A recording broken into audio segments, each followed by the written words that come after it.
there was just the one Premier League side in action in Europe, and that was Liverpool, as they took on old enemies Real Madrid, the two finalists from last season's competition, battling it out. And they were 5-2 down on aggregate after the shocking first leg at Anfield, and they ended up losing this second leg by 1-0 in the Bernabeu, 6-2 on aggregate. Do you think we saw a side last night, Marley, who had their issues laid bare? Were all of the problems just slapped on the middle of a table, clear and obvious for everyone to see? Because the midfield, for me, looked completely absent. And I know you're talking about former Ballon d'Or winners and top-class players in the Real Madrid midfield, but a side as accomplished as Liverpool shouldn't be getting overrun in the middle of the park like that. It just seems so glaringly obvious where their problems are. Yeah, it's that's where the game is controlled, and it's where it's won and lost. I think, the Real Madrid should have won that game, 4-0, 5-0. Alisson had made some ridiculous saves. Liverpool should have had a couple of goals themselves, but when you can't finish, when you can't finish a game against Real Madrid and you don't take your chances, I think it comes down to, like, okay, can you control the game? Because they're always going to have chances. It's Real Madrid, of course they are. So it's like, how can you keep a control of that game in the middle? And that's where the battle's won and lost, and that's where Real Madrid have been insane for 12 years. Modric has been there just pulling the strings. Kroos, I think Kroos has been there 8, 9, 10 years, something like that. And then you've got the new guys coming through, Tchouaméni, Camavinga, Valverde. They're all ridiculous. And you go in there in the Bernabeu with a midfield two of Fabinho and a 38-year-old James Milner. I'm sorry, you cannot win that game with that midfield. And obviously he's got no options, and this is the crux of the issue. Like, there is no other players in there that can grab a hold of that game and just keep you in it. Because Fabinho can, on his day, he's fantastic. He's having a poor season, but on his day, he's one of the best holding midfielders in the Premier League. No question about it. But you need players around him, and you're asking a hell of a lot of Milner to roll back the years and say, can you get us a foothold in a game at the Bernabeu when we need to win 4-0 to go through? Like, he can't do that.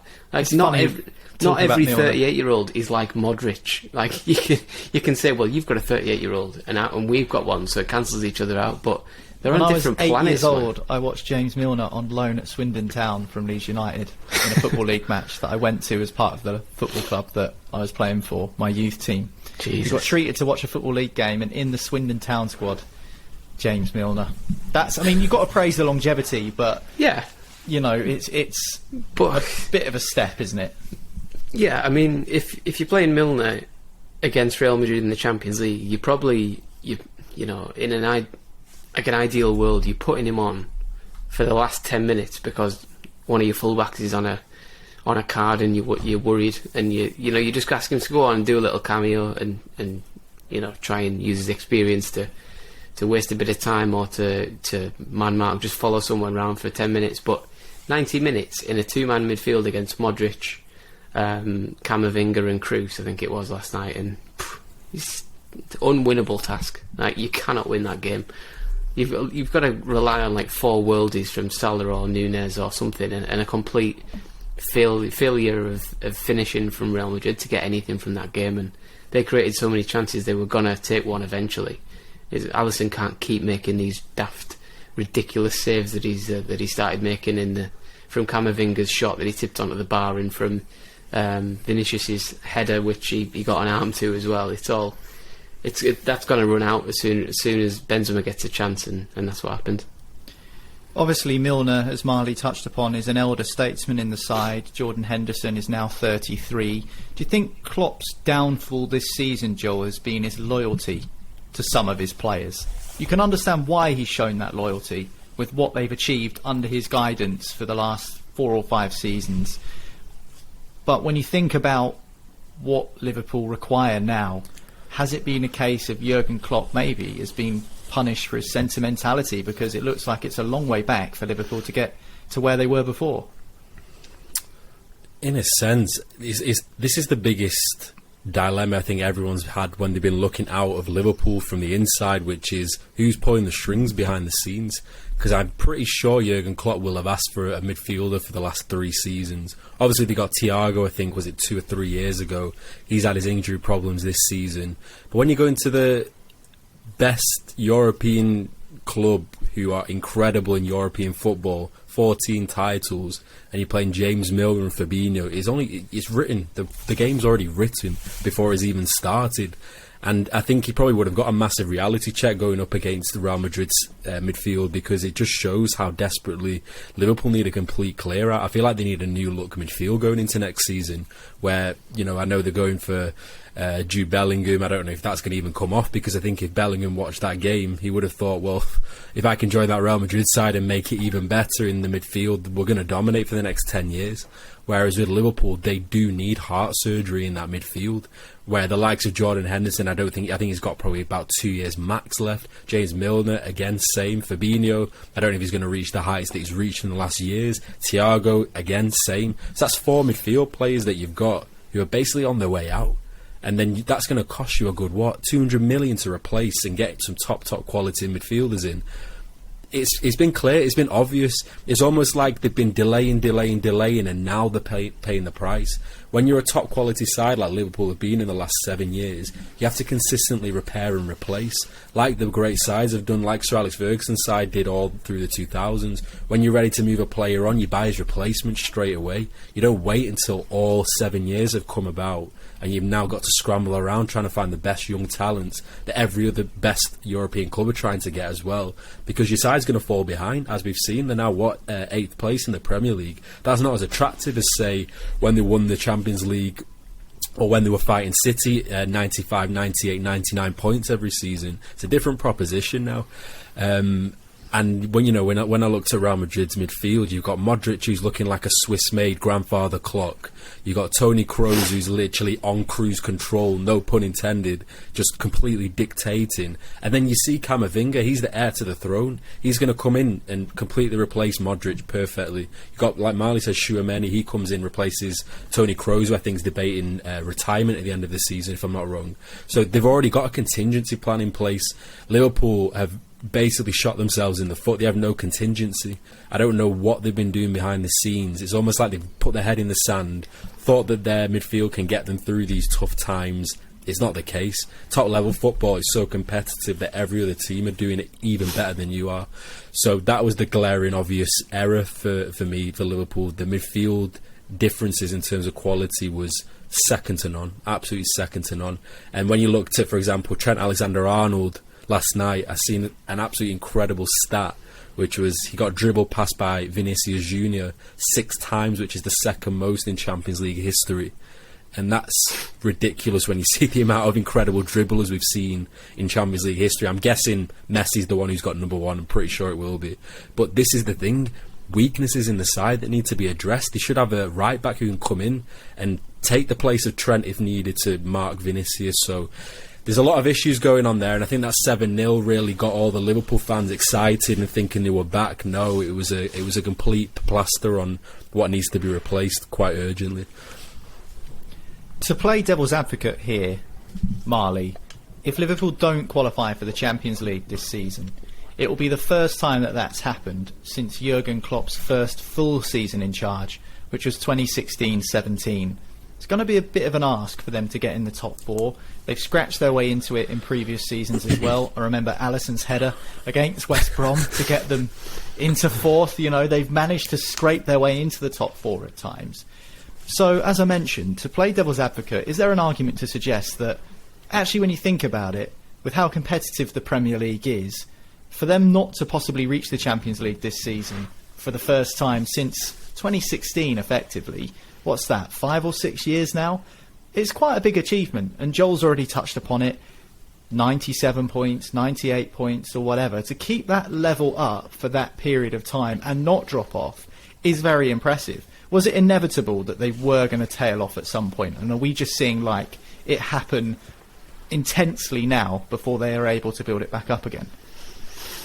Yeah, I think so, yeah, because the difference between I don't want to use sort of flash in the pan because it lasted for more than one season, but they had that spell where they were just fighting City tooth and nail for everything, and the level of football was like nothing we've ever seen before. They both won like the last 14 games in a row or something like that to win. City won the Prem on 98 and Liverpool came second with 97, wasn't it? So, but that is like Joel mentioned before, that is where you invest. That is where you go, okay, right, how do we stay here? Because we can't, at some point you're going to dip. So when you dip, you need to be fresh. And then, they've timed this all wrong. I think it probably comes from the owners, because the strategy has to, well, you would assume the strategy was, well, we're getting 97 points, we're fine, we'll do it again next season. But when that doesn't happen, you go, the problems are there. The problems are really easy to see when the level dips, because you go, like last night, you go, oh, look at the midfield, they've got a pensioner and Fabinho. Like, it's not, it's so easy to see where the problems is, but you've got to have that foresight, you've got to be proactive and not reactive. And I think Liverpool have been a bit reactive in the market in the past probably 3 years. They signed Keita and it went wrong. That on paper, that wasn't a bad move at all, because he should have been the next centre midfielder to lead the next sort of generation of midfield. It hasn't worked out at all. But the signings around that, Thiago's always going to be short term because he's old and he's always injured. They've got Arthur Melo from Juventus, which is probably the most baffling signing I've ever seen in my life, because he couldn't get a kick there and he was always injured, and they've brought him in. I don't think he's even played a game. And you've got everyone else who's just, I don't think they've got any midfielders who you describe as in their prime or approaching their prime. They're all either way over the hill, or sort of raw talent like Harvey Elliott or Bajcetic, or maybe Curtis Jones you throw in there, even though he's not actually that young. But when you bring in Alex Oxlade-Chamberlain off the bench for James Milner in a Champions League last 16 game, you've got real problems. And that is where forward-thinking clubs foresee that. Alex Ferguson always used to do it back in the day with Man United. Like, he'd win a title and he'd go out and buy Tevez or Berbatov or something like that, or Van Persie or whatever. And then City did it. I mean, Cam mentioned on Tuesday when Man City realised Fernandinho was getting old, they went and signed Rodri and give him a nice little spell of just settling into the team. That's what Liverpool should have done when they got 97 points. They should have signed, like, I don't think they couldn't have got Jude Bellingham at that point, because he's at Birmingham and he'll go anywhere that wants him. But instead, everybody just went, oh well, Dortmund will produce him. But Dortmund will produce him into a £100 million player or an £80 million player. So why wait? Why can't you do that scouting yourself and sign maybe not Bellingham, but somebody else, the next gen? And instead they've just gone, nah, this is all right because they did all right last season. And then you've got Fabinho, Henderson, Milner and Thiago with a combined age of about 115. They're not options. That's terrible planning. Like, you can always see when a player's old, because you look at his birth certificate and go, he was born in 1991 and he's playing against a guy who was born in 2000. Like, he hasn't got the legs to catch him. You always know when a player's about to be, you're asking a lot of a player over 30 to keep producing, because they can fall off at any point. We've seen it with Jamie Vardy at Leicester. Like, he's belied his age. He's completely, hit his peak in his early 30s. And then this season, he's dropped off massively, because that can happen when you get to that age. When you get to your 30s, it's either, you either have a good season or a bad season. You don't slowly drip off. It sort of just goes, and that's You're it. Speaking from experience there, it's Marley. like 100% speaking from experience. I'm considering not playing footy tonight because my hamstring is slightly tweaked at training on Tuesday, and I thought, oh Jesus, here we go.